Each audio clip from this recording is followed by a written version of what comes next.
Hi everybody, this is Yvonne from Grammy Knows Best. If you want to subscribe to my channel, I think you know how you hit that subscribe thing, notifications, the bell thing, and like it with the thumbs up thing. And anyway, what I want to do today is talk turkey. It's COVID. Many of us don't know how to cook turkey, and it was one of the first dinners that I learned how to cook. I was a single mother, and I was divorced by the time I was 18 years old. I had no clue how to cook. And I went on welfare and they gave me food stamps and I had no clue what to do with them. So my mother showed me how to buy food, and I had a Joy of Cooking cookbook, and it was my savior through that whole single mother episode stuff that I went through. It was difficult. So turkey was cheap back then. This was in the 70s, and turkey was cheap and it would last me all week. My kids loved it, and I learned how to basically cook this meal because of my mom. She taught me a lot of what I know, of course, and she was a great French Canadian cook, and she passed down many recipes to me.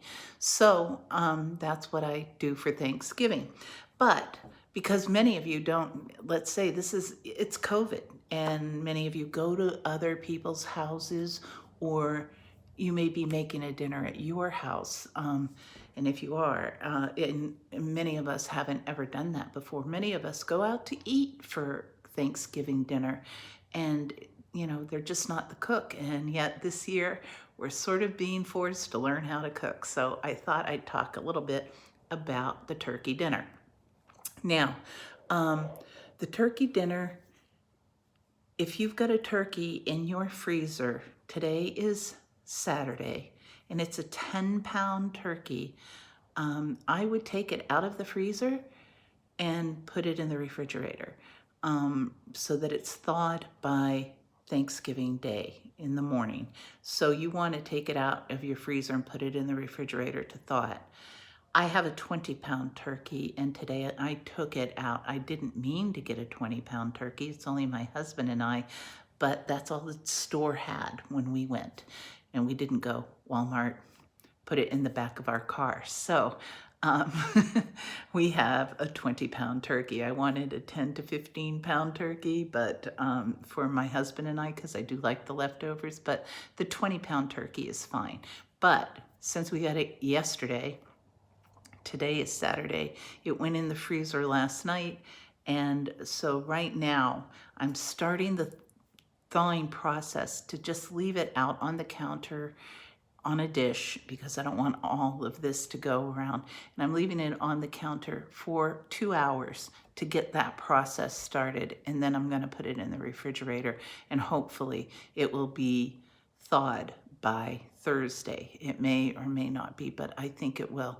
But it does need to thaw in the refrigerator. I'm just getting right now with the leaving it on the counter. I'm not thawing it on the counter.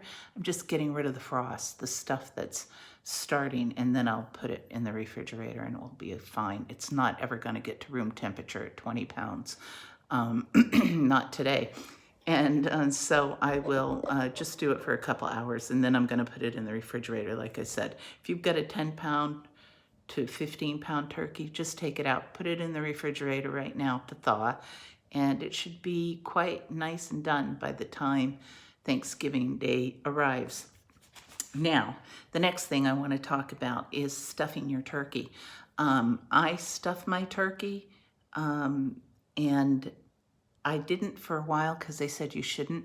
I never stuff it out at night. I mix my stuffing the night before and put it in a bowl and put that in the refrigerator, and then I stuff it in the morning and put it in the oven. And I don't put the stuff back with the turkey stuffing in it. I clean the stuffing out of the turkey. Let me talk a little bit about how I make my stuffing. There is a video that I just put out on creton. It is a pate that it's French Canadian, and my mother taught me how to make it. It's delicious, but I put it in my stuffing. A lot of people put sausage and things like that, and it's almost a sausage type thing, but it's made with cloves and nutmeg instead of sage and parsley. So I put that in the turkey in the stuffing. Here's my stuffing, stovetop stuffing. So I put stovetop stuffing and I make it in a bowl with boiling water, and it takes care of the butter and everything. I also put in celery and onions.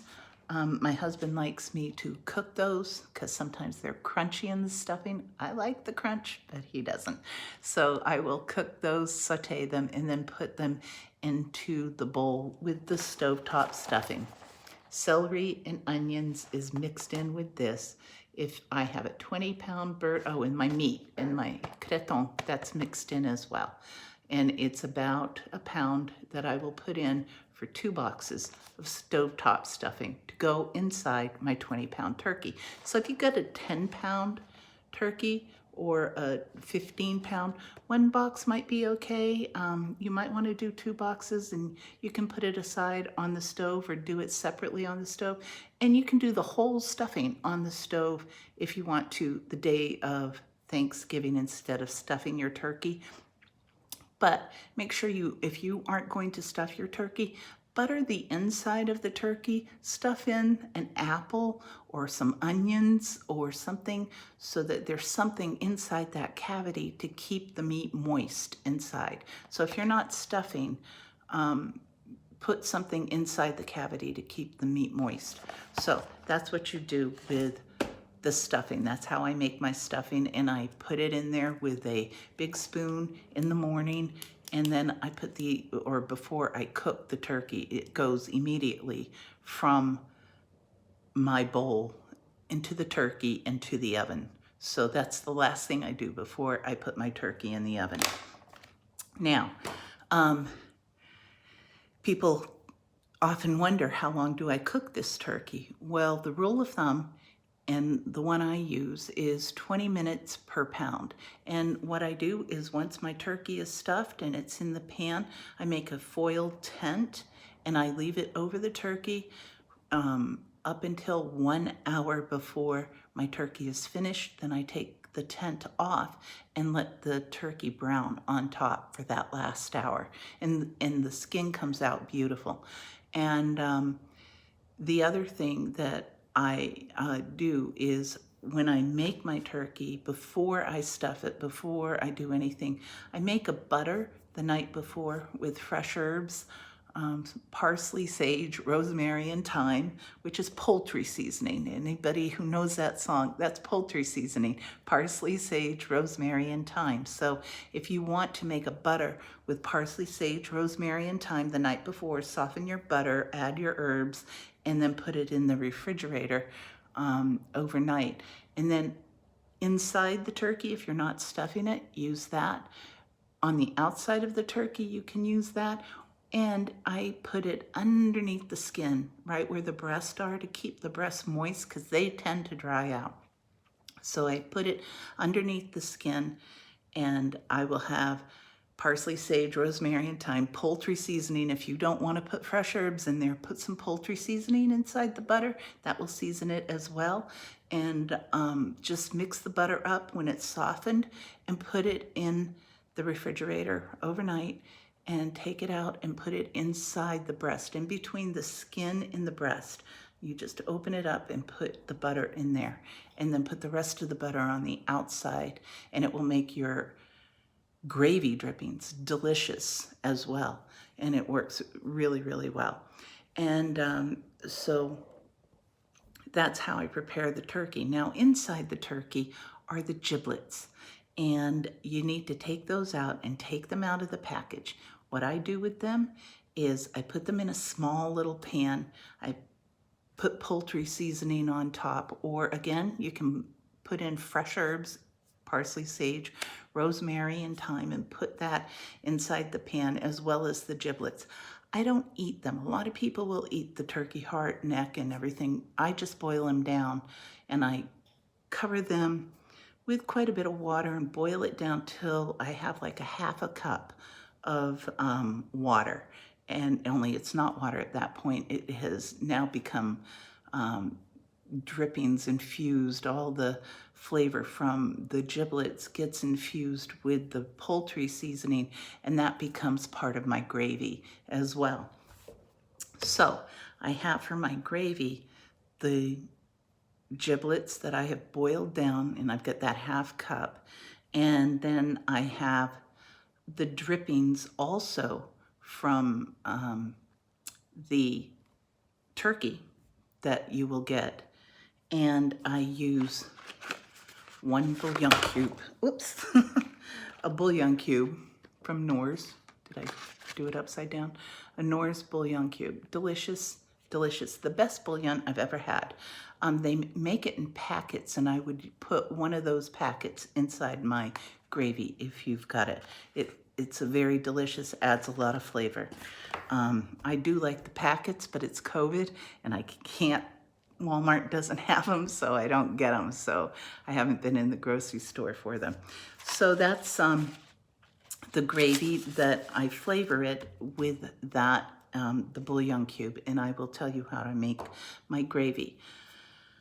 I use a roux, which is, I will put in 2 tablespoons of butter to 2 tablespoons of flour, and I melt the butter, and I add the 2 tablespoons of flour, and they're heaping tablespoons.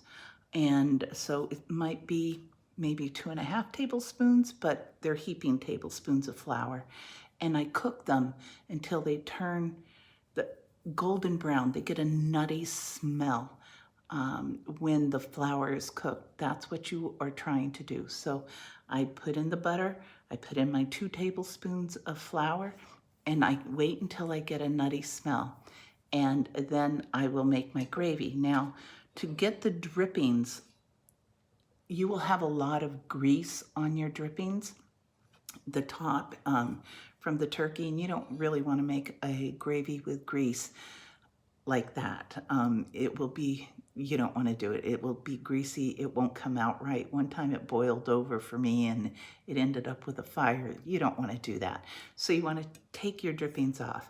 So I have this glass container, and you pour the drippings in, and what comes off is a hair at the bottom when you pour it out, and your grease will stay inside the container, and the dark part, your drippings, will come out of this spout, this long spout, and it works very, very well. Now, before I had this, I lived in Vermont, and one of the things I did was put my drippings outside until they started to form the grease part where I could just scrape that off, which was awesome, especially when it was cold. It didn't take a lot of time, and I would just spoon the grease off. I suppose you could put them in the refrigerator or freezer, and that will do it as well, but this device works very well. This is the inside. So you pour your drippings in, and what is caught here are the little bits of stuffing or onions or things like that. That will be caught here, and you can take them off, and then you'll have a beautiful gravy. If you make the roux, again, 2 tablespoons of flour, you melt the butter, 2 tablespoons of butter, and you melt that, and then add your 2 tablespoons of flour and whisk it up, and until it gets this nutty smell and becomes golden brown. And with your whisk, you pour in your broth. And now this will be mixed with the bouillon cube. I also put that in while I cook my flour and butter. I'll put this bouillon cube in. If you've got the package, put it in with this. If you've got the packaged bouillon, the chicken bouillon. And then I will pour this in with my drippings. My giblet, ½ cup of giblet thing will go in here. And so I mix it all together. So I put the giblets, the drippings, and this 1 bouillon cube. Now, if you end up doing, let's say, 3 tablespoons of butter to 3 tablespoons of flour, taste your gravy. If your gravy it's thick, and you only do this until you get the consistency, the thickness that you want. That's how much you add in. You can always make more gravy, but you don't want to get it too thin, because then you can't take the flour out and you can't add more flour, because that's what makes it lumpy. You've got to cook your flour for a smooth gravy. So 2 tablespoons of butter and 2 tablespoons of flour. If you do 3 tablespoons of butter, because you've got a lot of this, and 3 tablespoons of flour, that's fine. Let's say that you don't have enough broth and the stuff and your gravy is too thick. Because you've added in this bouillon cube, you can add in some water. This usually makes 2 cups of bouillon, so you can add up to 2 cups of water. I do that at the end. If my gravy is too thick, I will add some more water. So that's how you would make your gravy. And it will come out wonderful. Everybody will say, oh, you've got great gravy, and you'll find it's very, very easy. I find my sauces to be very easy to make because they all are starting with a roux. So let's go. Let's see, I did the stuffing, I did the gravy, and then I'm going to talk to you about one of the veggies I make are boiled onions or creamed onions. And so I take a package of frozen onions and I make a roux first before I add in the onions. I make a roux again. And so that's 2 tablespoons of flour and 2 tablespoons of butter go inside another pan, and they're cooked up until they smell nutty and wonderful. And then I add in some cream, a little bit of cream at first until I get it liquidy, and I make it till I have a nice little sauce.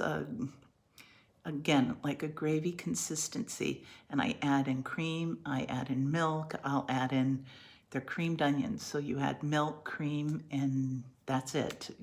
And so until when it gets thick enough, then I add in my frozen boiled onions. And those will make, because they're frozen, they'll add a little bit of liquid to it. So when I get it to start looking liquidy, the sauce, the roux, I add in my boiled onions, or the frozen onions, the little itty bitty onions, the pearl onions, that's what they're called, pearl onions. I add my frozen pearl onions in, and then as they start cooking in the roux, then I'll add in more cream and more milk until they get to be that gravy consistency. But once they're cooked inside a little bit of that cream and milk, and then you just add in more until you get that gravy consistency. Those are the creamed onions everybody loves at Thanksgiving or Christmas. Let's talk about the other veggies. I have mashed potatoes, and those are just mashed potatoes. I mash them. I put butter in there first with the mashed potatoes once they're hot, and I mash them, and then I add my cream. Once they're mashed, I add my cream again. And you take them off the burner. Do not mash your potatoes while, you drain them, you get them through a colander, and in the colander, I put them back in the pan with a stick of butter, mash them up, and then add my cream, put them aside. I also make roasted root vegetables, and those are parsnip, carrot, and turnip. I cut them up, and I put them with pecans, and again, some bouillon, and I put in a cup of water, and I use like a bouillon cube. And then I use some pecans in them and just let them roast in the oven with my turkey. They're delicious. People love them. Or you could use chestnuts instead of pecans, which is what the real recipe called for. And then I will have frozen peas and squash. I will make squash, butternut squash or acorn squash, put a little cinnamon or just butter, and put a little cinnamon, nutmeg in there if you like it sweeter, and that's good. I don't usually put in much sugar. Sometimes I put maple syrup in, but that's up to you. And then the boiled onions. And I have a popover mix that I make popovers. Only it's a King Arthur flour popover mix that's delicious that I make popovers. It's pretty easy, sort of easy, medium easy. And that's it. And I have a nice turkey dinner. You can do brown and serve rolls. That will work too. And I have little pie tarts that I'm going to have. That the recipe is out there on my channel, and to make the tarts, because it's just my husband and I don't want to make pies because it's too much for us. I don't need pies hanging around, so I froze tarts, and you can get those recipes off my channel. So that's it. Have a happy Thanksgiving. Please enjoy yourself. Stay safe, stay healthy. You know, I will talk to you about turkey leftovers after, but will get you through turkey dinner. And again, if you've got your turkey in the freezer, take it out and put it into the refrigerator so it's ready, and do it for 20 minutes a pound. So if I've got a 20-pound turkey, well, there's 3 20 minutes in an hour, right? 60 minutes, and so it's 3 minutes. So it's 3 pounds per hour. So for a 20-pound turkey, it will be 21 would be 7 hours. So it's less than 7 hours, 20 minutes less than 7 hours. So when I'm at 6.5 hours, I will take the foil tent off and do the last hour. With the foil tent off so that it can brown. Also, baste your turkey. Get one of those turkey basters, and you should baste it a little bit while it's cooking, and then you should be set. So, just every time you go check the turkey, just go and baste it. Get some of the drippings from the bottom and put it all over the turkey, and it will help keep the turkey moist. So, enjoy your Thanksgiving. Happy Thanksgiving. Thumbs up. Subscribe, notify, and stay safe and healthy. Okay, bye. Wear your mask. Bye.